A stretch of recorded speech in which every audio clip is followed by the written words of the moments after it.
Welcome my dear student. Hello alkyne hello arenes চ্যাপ্টারটি শুরু করেছিলাম ক্লাস 12-এর, তার আজকে সেকেন্ড ক্লাসটা দেখতে থাকো তোমরা। ফার্স্ট ক্লাসের লিঙ্ক এই ভিডিওটির ডেসক্রিপশন বক্সে দেওয়া আছে, তোমরা দেখে নেবে। তাহলে চলো শুরু করা যাক। এখানে প্রথম ক্লাসে যেগুলো আমি পড়িয়েছিলাম তার উপরে কয়েকটা এমসিকিউ আলোচনা করা যাক। দেখো এমসিকিউ প্রথম একে থেকে কোশ্চেনটা কি বলা হচ্ছে যে একটি ভিসিনাল ডাইহ্যালাইডের উদাহরণ হলো 1,2-ডাইক্লোরোইথেন, allyl chloride, ethylene chloride, dichloromethane. তাহলে দেখা যাক প্রত্যেকটা তাহলে স্ট্রাকচার লিখে নিতে হবে। 1,2-ডাইক্লোরোইথেন, তাহলে CH2Cl, CH2Cl। অ্যালাইল ক্লোরাইড, তাহলে এটা হচ্ছে কি CH2CH, CH2Cl। তাহলে হচ্ছে ইথিলিন ক্লোরাইড, তাহলে CH2 double bond CH, Cl, ethylene chloride. তারপরে হচ্ছে কি ডাইক্লোরোমিথেন, তাহলে CH2Cl, Cl। এখন ভিসিনাল ডাইহ্যালাইড মানে কি বলেছি, যে ভিসিনাল ডাইহ্যালাইড মানে পাশাপাশি দুটো কার্বনে যদি একই হ্যালোজেন গ্রুপ থাকে, তাহলে স্পষ্টতই বোঝা যাচ্ছে যে 1,2-ডাইক্লোরোইথেনের ক্ষেত্রে হচ্ছে গিয়ে এটা হচ্ছে ভিসিনাল ডাইহ্যালাইড। বাকিগুলো কিন্তু পাশাপাশি দুটো কার্বনে কিন্তু হ্যালোজেন গ্রুপ নেই। তারপরে দেখো এটা একটি জেম ডাইহ্যালাইডের উদাহরণ হলো। জেম মানে একই কার্বনে হ্যালোজেন পরমাণু থাকবে, তাহলে এখানে একই কার্বনে নেই, দূরে দূরে আছে, এখানেও পাশাপাশি আছে, তাহলে এইটা উত্তর হবে। একই কার্বনে দুটো হ্যালোজেন আছে, এখানে তো হবে না, তাহলে এটা সি হবে। নেক্সট যেটা আমরা পড়বো যে CX বন্ধনের প্রকৃতি, অর্থাৎ একটা অ্যালকিল হ্যালাইড গ্রুপ যখন থাকে একটি কার্বনের সঙ্গে, তো সেই ধরনের বন্ধনের প্রকৃতি কেমন হয়। দেখো এখানে CH3 অর্থাৎ CH3 থাকুক বা CH2 থাকুক, তাহলে এদিকে এই গ্রুপটার প্লাস আই প্রভাব এবং হ্যালোজেন গ্রুপের মাইনাস আই প্রভাব। তো হ্যালোজেন গ্রুপের মাইনাস আই প্রভাব জন্য ইলেকট্রন ঘনত্বটাকে সিগমা বন্ধন বরাবর হ্যালোজেন তার নিজের দিকে টেনে আনে, তাই ডেল্টা মাইনাস। আর যেখান থেকে টানছে সেখান থেকে তাহলে ইলেকট্রনের শর্ট পড়ছে অর্থাৎ ঘাটতি, তাই ডেল্টা প্লাস। অর্থাৎ CX বন্ধনে এক্সটা হচ্ছে অর্থাৎ হ্যালোজেনগুলো হচ্ছে ডেল্টা মাইনাস এবং কার্বন হচ্ছে ডেল্টা প্লাস। নেক্সট কোয়েশ্চেন দেখো যে বন্ধন এনথালপির ক্রম। বন্ধন এনথালপির ক্রম কি হবে?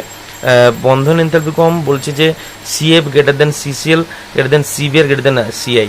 বন্ধন এনথালপি মানে তোমরা জানো যে একটা বন্ধনকে ভাঙতে যত শক্তির প্রয়োজন হয়, যত পরিমাণ শক্তি লাগে। এখন হচ্ছে কি তড়িৎ ঋণাত্মকতার ক্রম যদি ধরি, ইলেকট্রোনেগেটিভিটির ক্রম যদি ধরি আমরা, তাহলে fluorine greater than chlorine greater than bromine greater than iodine. তো সেক্ষেত্রে মানে কার্বনকে ফ্লোরিন যতটা কাছে টেনে রেখেছে, তাহলে বন্ধন দৈর্ঘ্য CF এর ক্ষেত্রে কম হবে। আর বন্ধন দৈর্ঘ্য কম হলে কি হয় না, বন্ধন এনথালপির মানটা বেশি হবে। যত কাছে বন্ধন থাকবে, পরমাণু দুটি খুব কাছাকাছি থাকার জন্য সেই বন্ডটাকে ভাঙতে তো বেশি শক্তির প্রয়োজন হয়।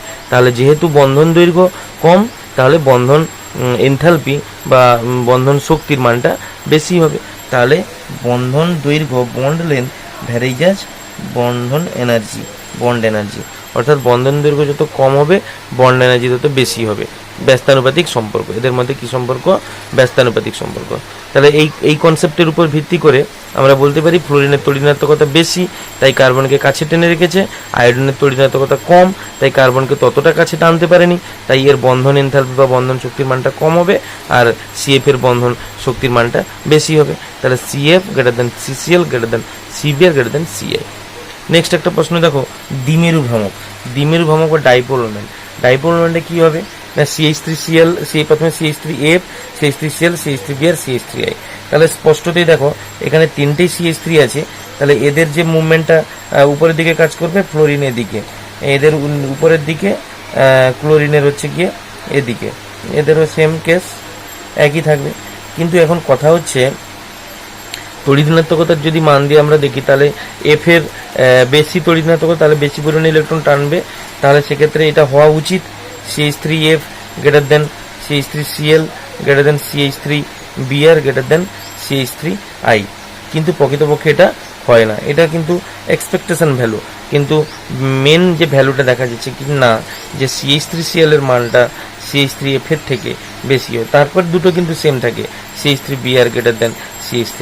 তার কারণ কি না, যেহেতু এখানে কার্বন আর ফ্লোরিনের তড়িৎনাত্মকতা বেশি এবং খুব সাইজ ছোট হওয়ার জন্য এখানে কিন্তু একটা বিকর্ষণ বল কাজ করে, আর বিকর্ষণ বল কাজ করার জন্য সেক্ষেত্রে এর মানটা কমে যায়, অর্থাৎ CH3F এর মানটা কমে যায়। কিন্তু এমন কমে যায় না যে CH3I থেকেও কম হয়ে যাবে। তাছাড়া আমরা এখানে এটাকে আর একটা সূত্র দিয়ে বলতে পারি যে mu equal to E into d, মানে এই দুটোর যখন আমরা তুলনা করব তখন আমরা কিন্তু এই সূত্র লাগাতে পারি।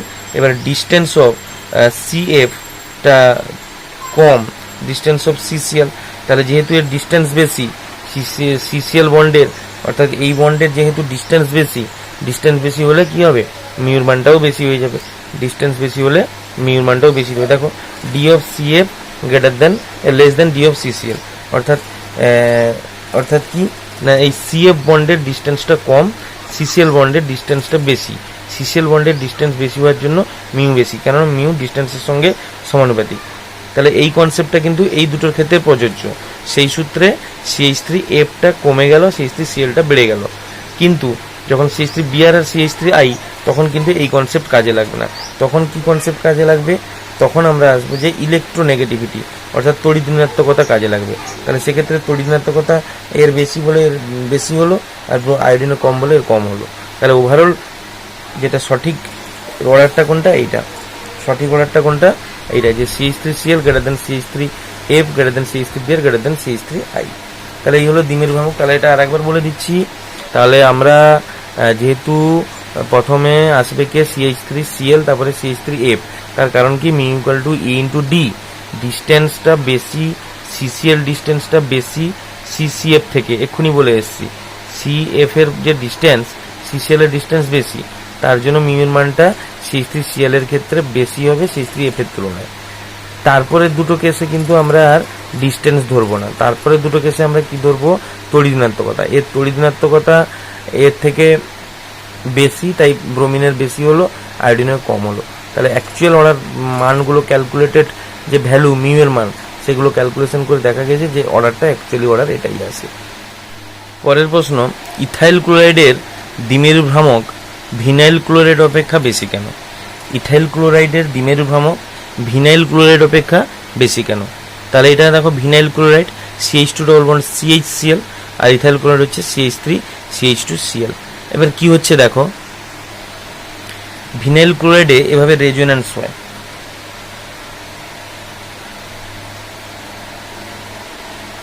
তাহলে কি দাঁড়ালো, CH2 minus single bond CH double bond Cl plus.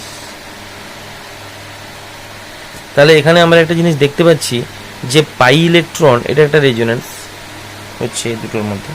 তাহলে পাই ইলেকট্রন কি করছে না, ক্লোরিন থেকে এই কার্বনের দিকে ধাবিত হচ্ছে।